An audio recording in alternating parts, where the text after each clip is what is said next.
Have you ever felt like you're repeating a relationship pattern that is very difficult for you to get out?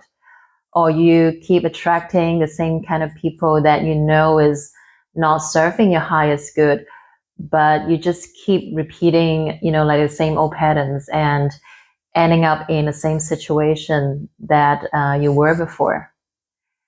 So I want to let you know that you cannot change a pattern that is driven by a wound or patterns that you're not fully understanding on a comprehensive level. So this video is about the abandonment wound, and it's way more than it's just a wound that someone left you when you're in childhood.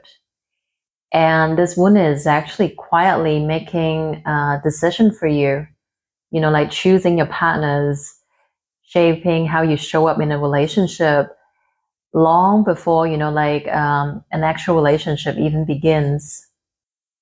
Welcome back. My name is Yennis.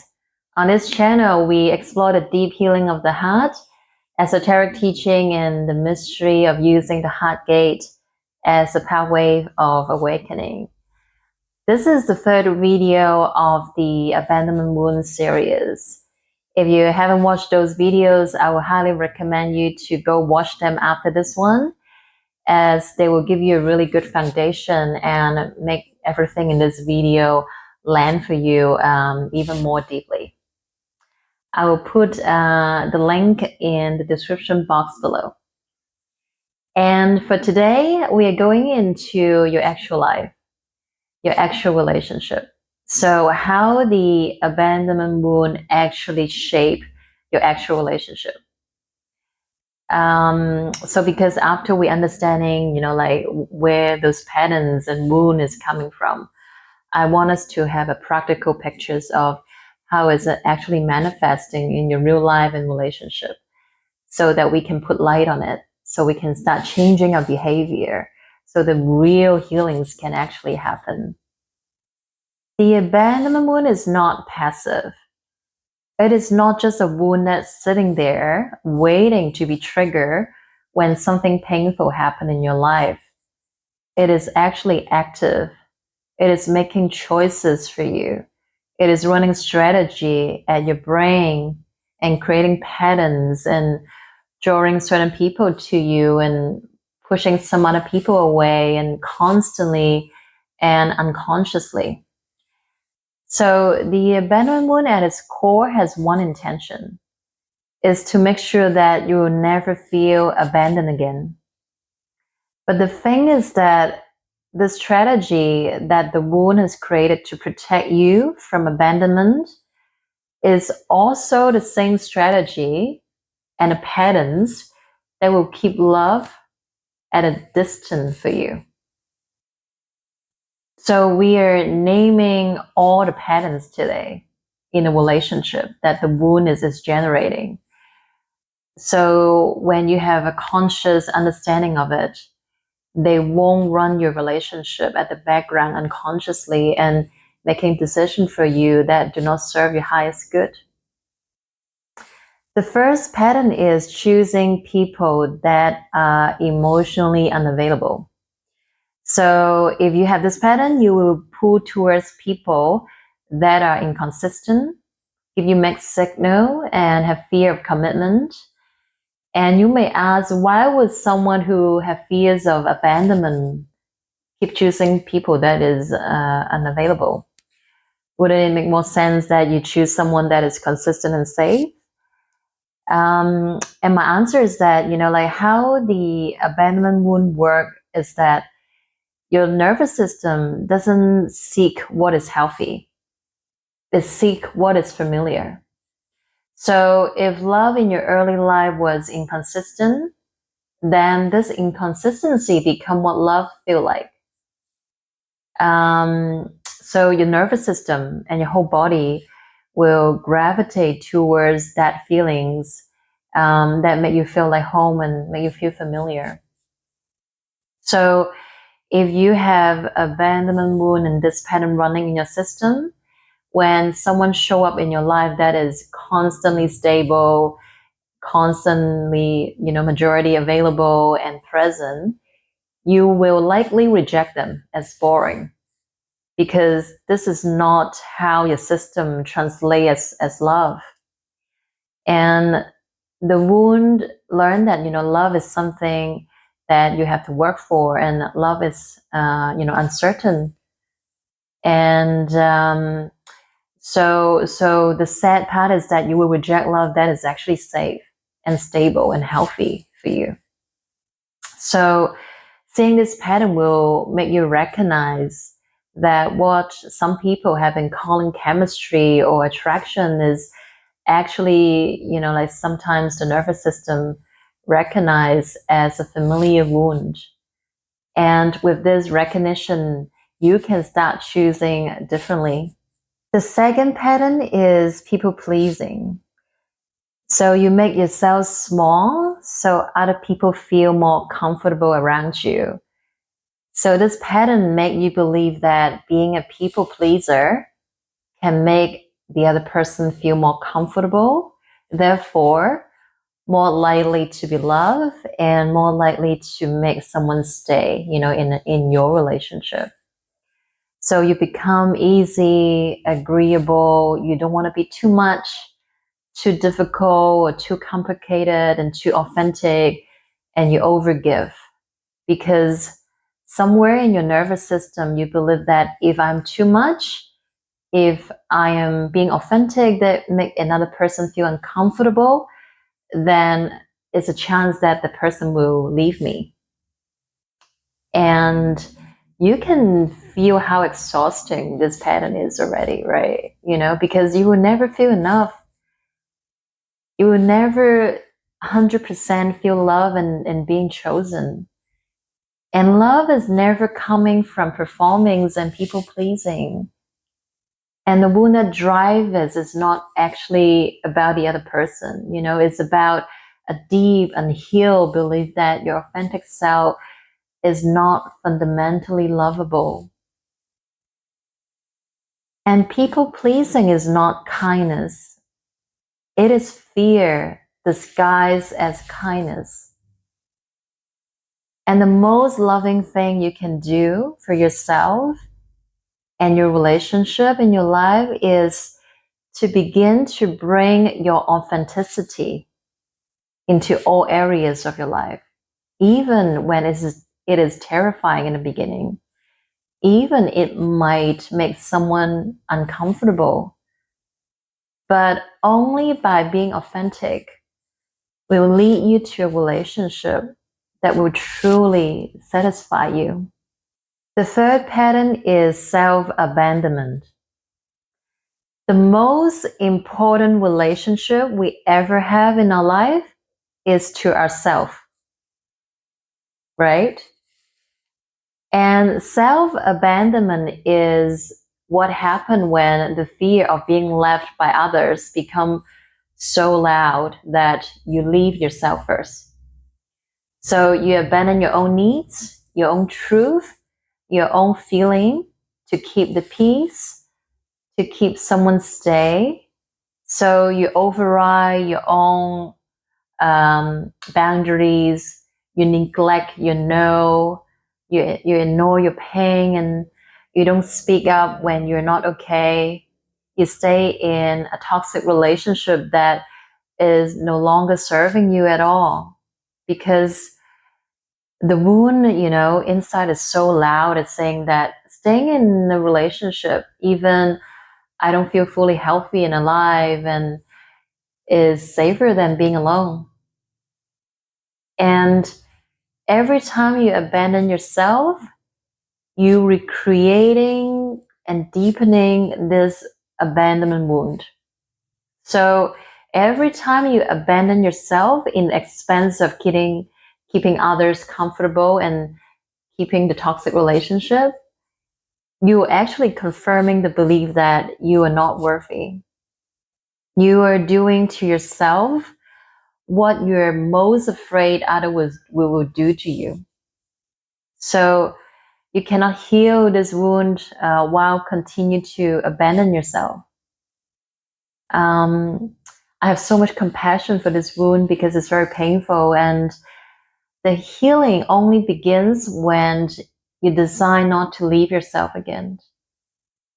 you're designed to stay in your truth, and no matter what the other person choose, and it need a lot of bravery. It need a conscious decision and the permission you need to give yourself to never, abandon yourself at any occasion.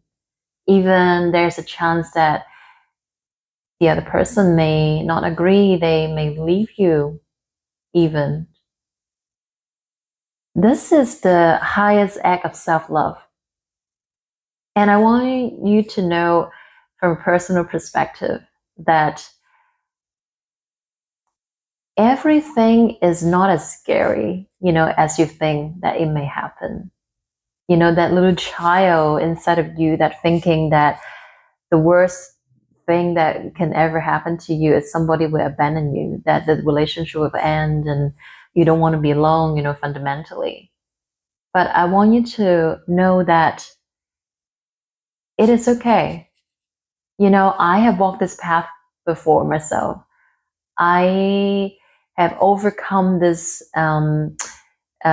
this wounding and come out from the other side. And I want to let you know that the only thing that you need is to be true to yourself and overcome it once.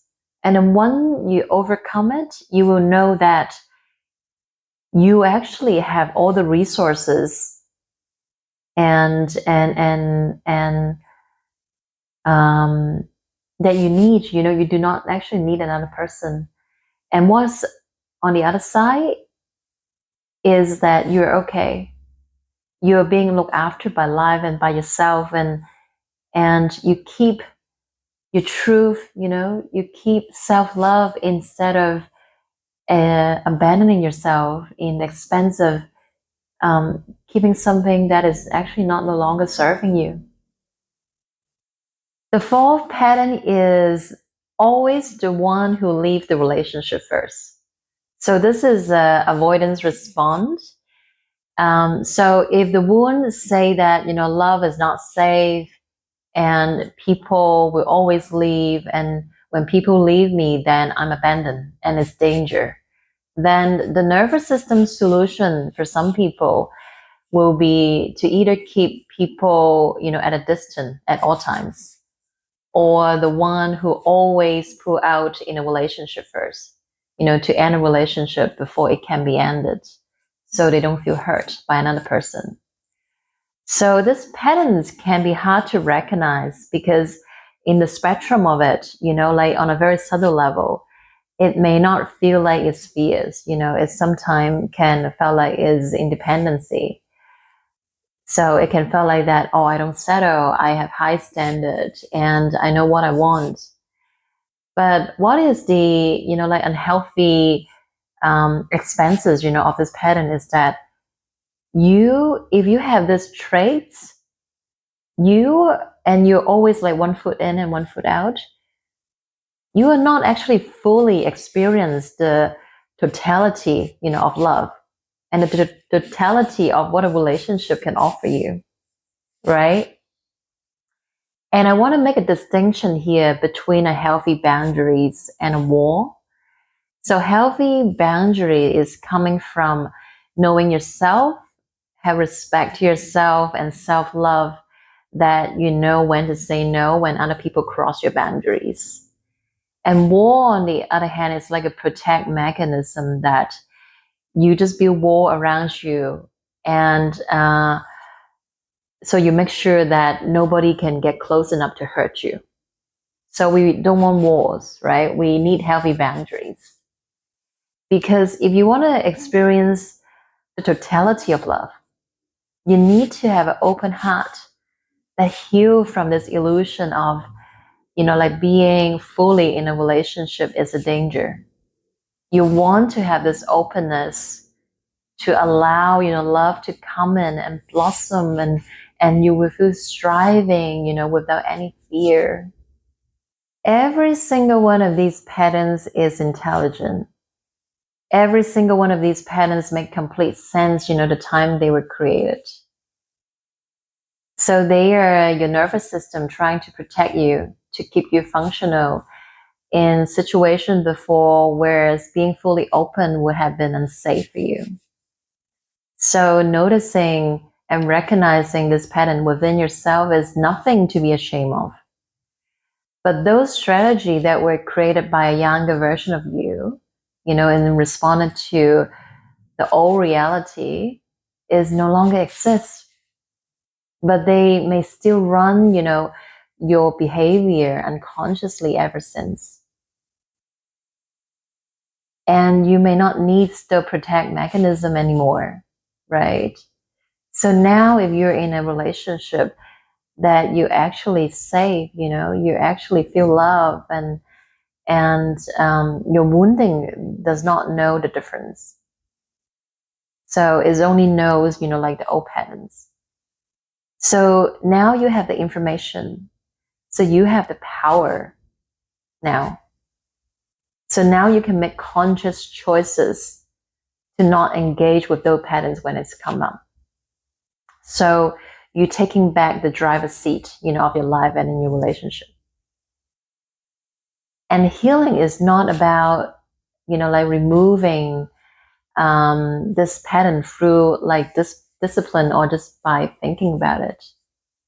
So healing is by actually giving yourself the permission and the recognition to receive what have never been received, which is the safety and the present and the truth that love do not need to be earned. And I want you to know the truth and understand this. This is very important, is that you are already lovable by being who you are. In the next and final video of the series, we will go to the topic that what does it actually look like in your body, in your relationship, and in your real life after you heal from this abandonment wound? What is the possibility? So this is the next video will be the one that changes how you love and how you see yourself and your reality. And I will hope to see you at the next video. And if this video resonates with you, please like, share it with someone that you think that will benefit from this content, and subscribe so you don't miss any of my video. And I would also love to hear from you in the comment section below that which of this 4 pattern that you recognize within yourself, and also what are the questions and challenges that you're facing right now. And if you're interested in diving deeper into what we've been talking about, I invite you to download a free chapter of my book, The Heart Awakening. So in this book, we dive really deep into healing the heart and using heartbreak as initiation and living as love. Is a very pioneering work. So the link is in the description box below. Thank you so much for being here, and I will hope to see you in my next one.